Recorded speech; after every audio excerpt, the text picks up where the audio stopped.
and you share things that you care about, it's going to resonate with certain people and it's going to not resonate with other people. And that's what you want. Real is relatable. Coming into somebody's process, seeing how they work, it's interesting. When you get comfortable inside of a niche, you know the top problems that niche has. So you don't even have to necessarily ask a ton of questions to understand a new prospect's pain points. You already have an understanding, and they'll be like, yeah, that's exactly it. Like, man, it's like you're reading my mail.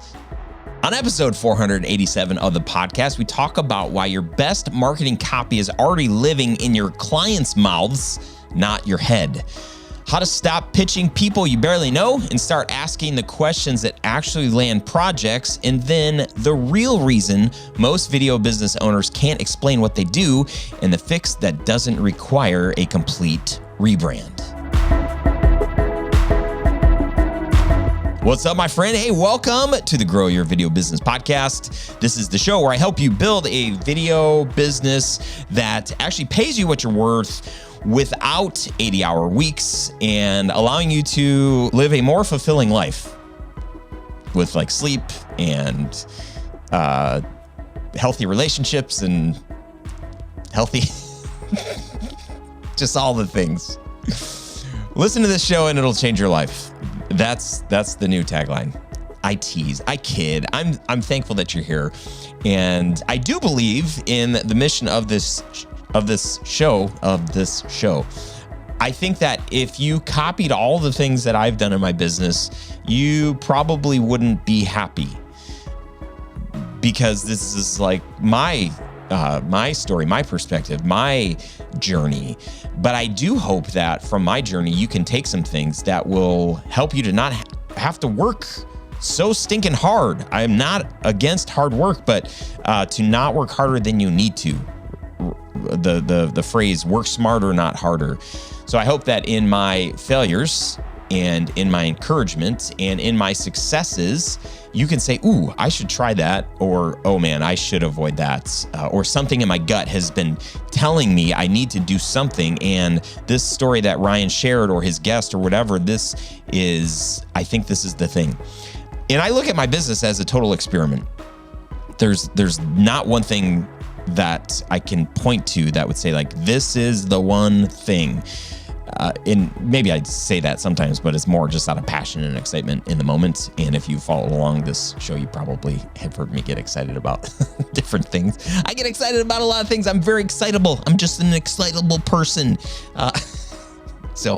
Anyway, thank you for being here. I think this is a solo episode, so enjoy more of me after this little intro. But if you've been following along, I'm grateful to have you here. Thank you. If you like this show, share it with a friend. Also, find another friend that might be interested in coming to hang out at my studio in October. I'm going to be releasing a Save Your Spot at the Onward Summit, our in-person event and gathering for filmmakers, business owners, production people. This will be our 6th. I can't say annual anymore because we skipped the COVID year, and then we skipped last year. I did it intentionally. I just said, you know what? I've done this 5 years or 5 years. And I just wanted a reset, and I'm glad I have a reset and we're ready to do it again. So if you want information on that, make sure that you are signed up, growyourvideobusiness.com, fill out the little thing there for the newsletter, and we'll share the details and you can save your spots. And there's only a certain amount of VIP spots, so you want to get in there and lock the dates in your calendar that first week of October. Okay, that's all I'm going to say about it for now. Thanks for being here. Let's get into the episode. Holler if you need anything. See you, bye. What's up, friend? Hey, welcome to the show. This is the Grow Your Video Business show. My name is Ryan Coral. I'm your host, founder of Tell Studios. That's my video production brand, and Studio Sherpas. That is how this podcast was birthed, from the Studio Sherpas brand. I started that with my friend Matt Davis in 2015. We launched in 2016 with a video course that we marketed mostly to wedding filmmakers, but also people in corporate video. And the first course that we created was how to start or how to grow your corporate filmmaking business. I had transitioned from being a full-time wedding filmmaker for a whole bunch of years, almost a decade, and made a good living, had built a team and multiple teams. And then my wife and I started having kids, and our dreams for our lives grew to where we just I needed to make more money. We wanted a little bit bigger house. We had 2 kids at the time. We wanted just a little bit bigger yard, just like things, not like things that for us that mattered. We loved hosting, and we had an 1,100 square foot house, and we would host a lot of people. And it's like the kitchen was like you could stand at the kitchen sink and reach behind you and open the refrigerator, and then like reach over here and grab like the dishes. And then we had one drawer in the kitchen, which is great. I'm laughing. It's just, we grew up in we had a big ranch house, so that it seemed like the house went on for years. So anyway, like we just had bigger dreams. As we started having kids, we started thinking about college for our kids. And then we started thinking about, will I ever retire? And what does that look like? And it was sort of like, I don't know, my salary when I started in production. I think the first year I made like $30,000 or $40,000, and then I made like $60,000 or $70,000 a year after that, and then we hit 6 figures. But then we floated. I think my salary stayed kind of around the same for a long time, because I would hire people. Then we ended up getting a studio space at one point. So like, my expenses increased, but my profit wasn't increasing at the same rate. So I think I floated around the same salary for a long time. And at some point I was paying some of my employees more than I was paying myself, which that was crazy. So as we transitioned the brand in 2012, so that was 8 years after I started full time, and was doing mostly weddings at that point, stepped into corporate filmmaking. I was doing some corporate and commercial stuff, but I just said, I need something. I need jobs that are Monday through Friday, 9 to 5, that also have bigger budgets, that aren't as demanding as weddings, because we were really good at weddings, but they took so much. If you've ever done a wedding, and they're so worth it. I mean, they're just incredible. I always tell people I would do weddings full time. I would film them if they were Monday through Friday, 9 to 5, but they're not typically. So anyway, I'm glad that you're here. Matt and I launched this thing 2015. He hung around until he couldn't stand me anymore. I'm just kidding. But he was with me for a couple of years of us doing this education brand. That's where the podcast started. It used to be called the Studio Sherpas Podcast. And I rebranded it, I don't know, a long time ago, to the Grow Your Video Business Show. And here we are. Production company is still going. Studio Sherpas brand is still going. I've really started this year focusing on my personal brand. I'm writing a book this year that will come out in September of this year, which is wild. I think you're going to like it. I'm really excited about it. It's been really fun to dig so much into the things that I care about, the patterns that, as I look at me as a business owner and as a filmmaker and a storyteller and the things that I care about and my values and all that stuff, to like not cram it, but to, put it in a reading format. I'm excited. I'm excited for this project. Okay. Before I don't want to get all over the place, but if you're brand new here, I want you to make sure that you are signed up to our newsletter. You can do that at growyourvideobusiness.com, growyourvideobusiness.com. There's a clear place to do that right near the top of the page. Do that and you can get all of the news and the things. I'm also going to be sharing some of my favorite AI softwares, the things that I'm using to land most recently a $25,000 project that came out of a couple of different AI tools that we use. And that stuff is working in the background. So I want to share more of the tools that I'm using to help buy back our time. We're working on a project right now that's like mostly all AI, like talent and stuff. It's weird, but we're doing it. Most of the stuff that we do are for our production brand, Tell Studios. It's documentary style, brand storytelling, interview based, human beings. This project that we're working on is for a software company, and it's just reality that it's something that we need to explore, because flexibility and scope of what this client wanted when they first came in, there is no way with their budget of originally it was like $5,000, literally $5,000, and they weren't really sure what to invest, but they hired me for a workshop that was $2,500 to help me guide them through what would be most helpful for them. And then after going through that, they realized that they would be willing to spend a lot more money. They realized the potential value of this project and this campaign.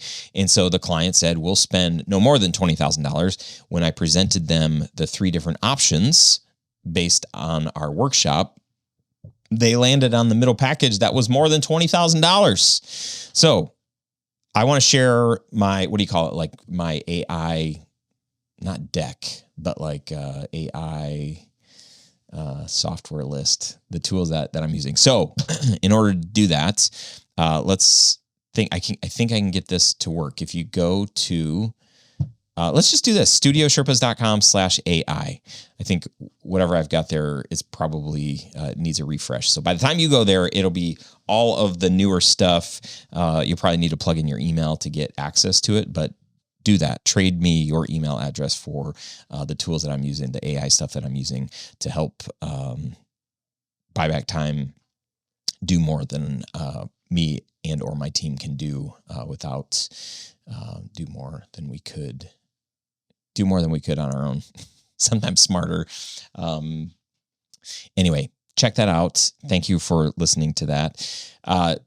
Back to the book. The idea of the book is I'm doing it because, number one, originally I was like, I want to get on more stages. I want to find more opportunities with corporate brands that might hire us.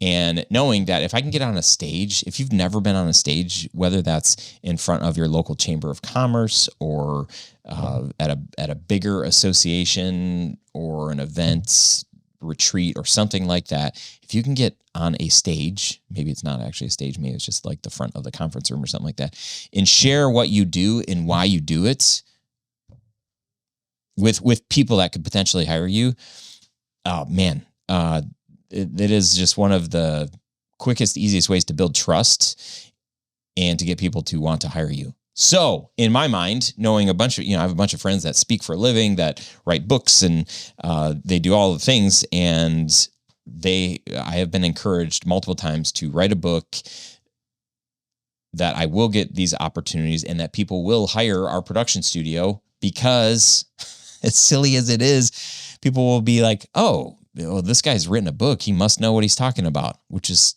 kind of annoying. I mean, if I'm being honest, I've been doing this work over 20 years. So yeah, I know what I'm doing without having to write a book, but for whatever reason, I'm sort of willing to invest the time and the money to get a book done so that those people that maybe had a barrier to think like, oh, we're not going to hire somebody. But then if they see or hear me speak at an event and they know I've got a book, then it's just going to take like 1 or 2 clients to pay for the time and investment that it's taken to get this book done. So I am excited about that. It's been a fun process, and it's been very revealing. I've been spending time building more marketing material than I ever have, because that's just what you have to do when you do a book.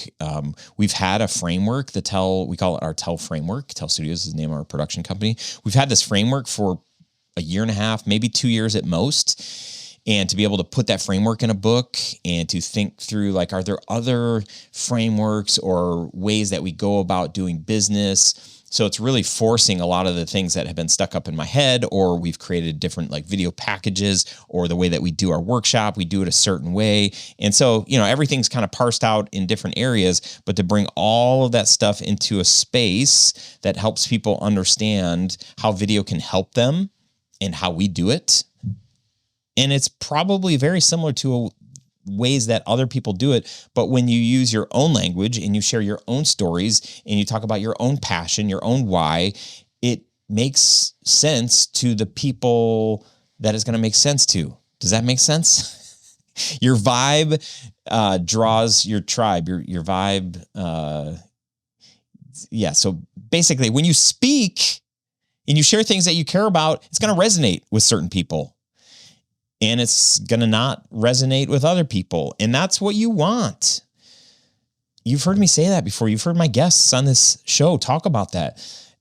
Like, you're not for everybody. And that is totally fine. When we can understand that, and it's taken me a long time to really grasp that and be okay with that. I don't want to say I'm a people pleaser, but I want everybody to think like Ryan's company could totally rock this for us. Not everybody thinks that. And my best clients, my favorite clients, are the ones who really, really get me. The worst clients are the ones that don't understand me. They don't care about the things that I care about. And, we don't share the same values. And so some of those relationships have ended like pretty rockily, badly, poorly. And even for projects that haven't gone as well as we have wanted them to, when we align in our values and the things that we care about with our clients, there's a lot more grace and acceptance and patience and all of those things. So why wouldn't you want that? So just remember, you're not for everybody, and it's completely okay. Okay. So that's been one of the things that I didn't really know would come out of writing a book, but it has. So that's fun. I want to share, we had a mastermind call today, and had a couple of really good conversations, a couple of really good hot seats. And I was just thinking, I'm like, man, these are great topics. I'm just going to cover one of them today. But one of the guys in our group has built this multi-million-dollar video production business. He's got a business partner and he's got a few employees, and they just have this like really cool business. They have one shark client, one giant. It's like 90 or 95% of their business is like with this one client. If they lose this client, it's not going to be good. So if you're listening, I'm talking about you. It's not going to be good, which is why he's really trying to figure out how to redo their messaging. He wants to get a lot clearer on how, like his elevator pitch. He was sharing how like nobody really understands what they do, but it's very clear they work for this massive. If I said the name of the company, you'd be like, "Oh my gosh, yeah, I've heard of that brand." But they're like sort of like an education brand, and they work with schools and professionals, and they just do really, really amazing stuff. And so they create stories for this company, like brand stories, and then they also create like education content. So when people buy into this business's brand, this way of teaching, then they'll buy the courses, the training material that goes along with it. Side note, my lips are so dry. I think, you may notice that I have a little bit of a tan. We were in Cancun last week for spring break with our kids, and I'm realizing that's probably why my lips feel chapped. I want to reference my notes here. This might not be the most professional way to do this, but as I think about, I've been creating more content this year, and I keep like trying to drive home the point that real is relatable, right? Coming into somebody's process, seeing how they work, it's interesting, I think, for all of us. So I think in the past, I've always been a little insecure to like look over at this monitor at my note, and then look over here at you. But I'm not feeling super insecure right now. Plus, I'm just feeling the benefit. I'm seeing the benefit of sharing more, being more real, raw. Like, hey, this doesn't have to be like super polished, but maybe you've grown to love the polish that we have in the show. I'm sort of teasing. Is the show, is it too polished? Is it polished? It's not going to be today. Okay. As I'm thinking through, we had a great mastermind call today.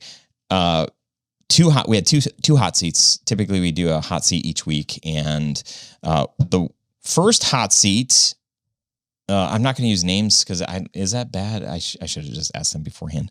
I won't use names in case, just to keep everybody innocent or something like that.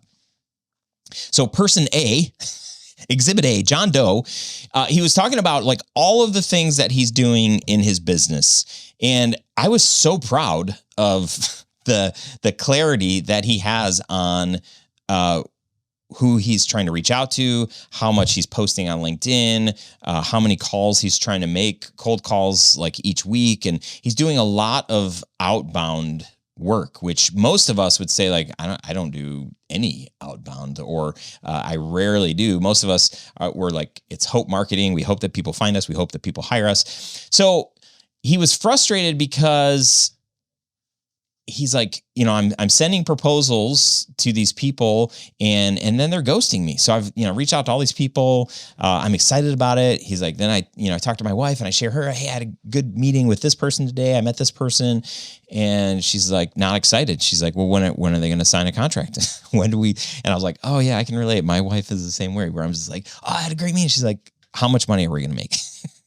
I'm like, well. So as he's sharing, one of the, he's just like, it's just taking so long.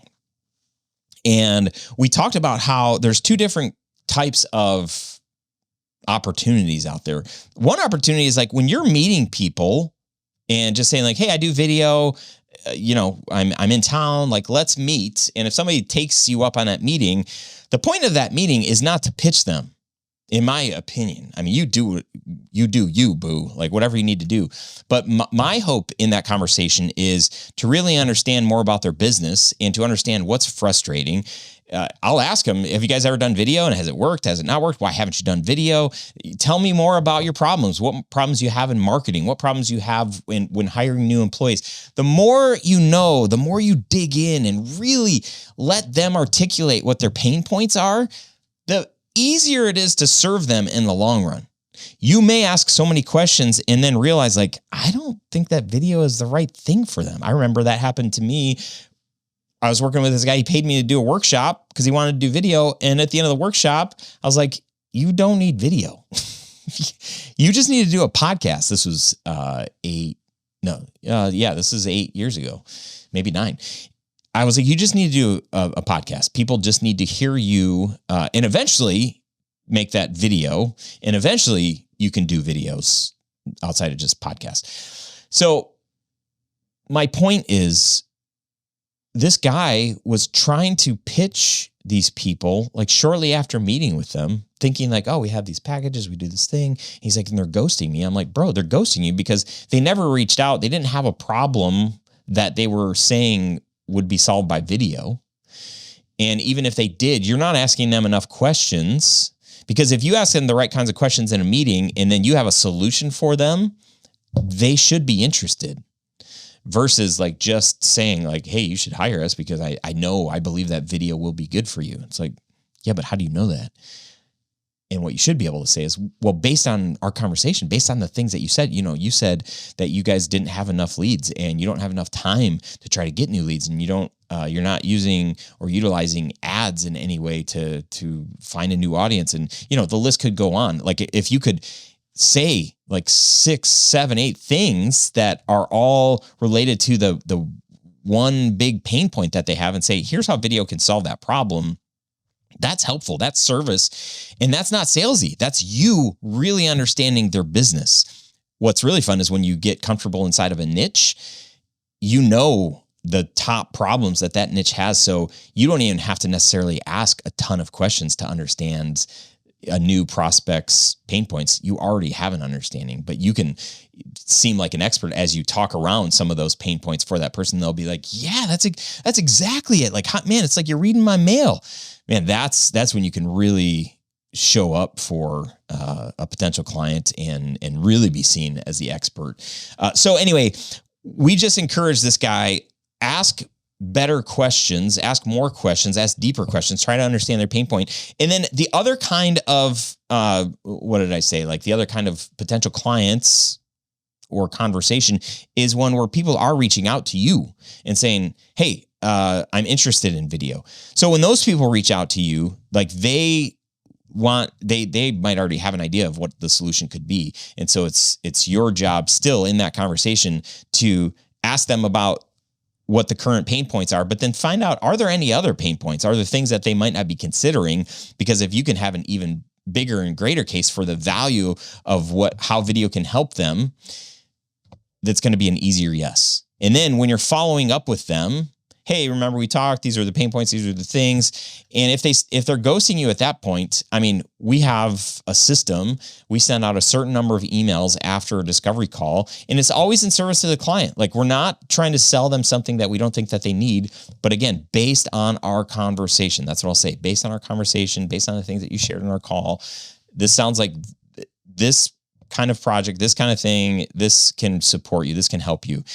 And if they stop messaging us back after it's like 3 emails or something like that, we send them a farewell email like, hey, not sure what happened. What changed? Because based on our conversation, it sounded like you had a deadline, you had this, blah, blah, blah. We're here if you need us, but I'll stop bugging you at this point. And that email typically gets responses. And if it doesn't, then great, move on and just forget about it. But don't feel bad. And don't feel like, it's your fault. I mean, at that point, it's just like, what are you going to do? And don't waste any more time with them. The other hot seat today was really based on not having a strong elevator pitch, not being happy with what's on our websites. Actually, this person was saying like, I don't like, it seems like our website's too generic. If you ask my mom, she has no idea what we do. If you ask other potential people, they have no idea what I do. So I really want to like have the messaging be clearer, because this guy that, he's got a multi-million-dollar video production company. They have one like massive client that they do most of their work with, and they want to do more work with that kind of client. So he's going back and forth over these taglines and all this stuff. And basically we told him on the call, we said, dude, instead of you coming up with your elevator pitch, how you help people, coming up with whatever cool, crafty, creative tagline, interview your clients, get on calls with your client. And in this instance, he has basically one client, but he's worked with this company for 14 years. So he knows people in the marketing department, people in HR, heads of, other departments. There's a lot of people in there that he can interview. And I said, find out from them, how have you helped them? What makes you unique? Why do they keep coming back to you? What transformation have they experienced? Ask those questions of your clients instead of trying to come up with how you help people on your own. Your clients, your favorite clients, they should be able to tell you exactly why they keep coming back or why they loved working with you. And then use that in your marketing message, because when you're interviewing these people, they're going to give you the sound bites that are really going to help you. Use the things that they're saying. Use that on your website. Use that as your tagline. And then hop into my favorite software right now, AI tool, Claude, and I've downloaded the desktop version. I'm using Claude Cowork for a lot of stuff that we're doing, but plug it into Claude, take all the stuff that people are saying and say, okay, this is what everybody's saying. Let's turn this into a marketing message. Let's turn this into a tagline for our brand. Let's turn this into an elevator pitch that I can tell people. Let's turn this into an email I can send to my mom so she finally understands what we do and how we help people. Okay. I hope this is helpful. Let me know if an episode like this resonates. If you're like, yeah, I like this format, Ryan. Like the guests are amazing, but having you just kind of ramble for a little bit, this is helpful too. So if you don't like it, that's fine. You can let me know. How can I make this better? If there's a topic that you want me to cover, let me know. But don't forget, head over to studiosherpas.com/AI, and I'll get you the newest, most up-to-date AI tools that I'm using, because I'm using a number of them. And you should be, I did find out today on our call that not everybody is using recorders, like AI recorders when you're on discovery calls, sales calls, and I'm like, oh my gosh, get on, start recording all of your calls. Everybody is used to recorders being in Zoom rooms and stuff. Record those calls so that you can improve in what you're doing and not have to take notes the entire time. That's all I got in this episode. Thanks for watching. Keep being great. I appreciate you so much. I'll see you in the next one. Hey, thanks so much for tuning into this episode of the Grow Your Video Business podcast. If you got something out of today's conversation, do me a favor, share it with a friend or post it on your socials. Tag me at Ryan Coral or at Grow Your Video Business. I'd love to know what resonated with you. If you've got a question or takeaway, drop a comment wherever you're listening or watching this. You can also shoot me a message. I read every single one. And hey, if you haven't already, make sure to subscribe so you don't miss the next episode. We've got more stories, strategies, and behind the scenes insights coming your way to help you build a business that you love. Keep creating, keep sharing your story, and keep showing up. I'm cheering you on. Thanks for watching. Thanks for listening. See you next time.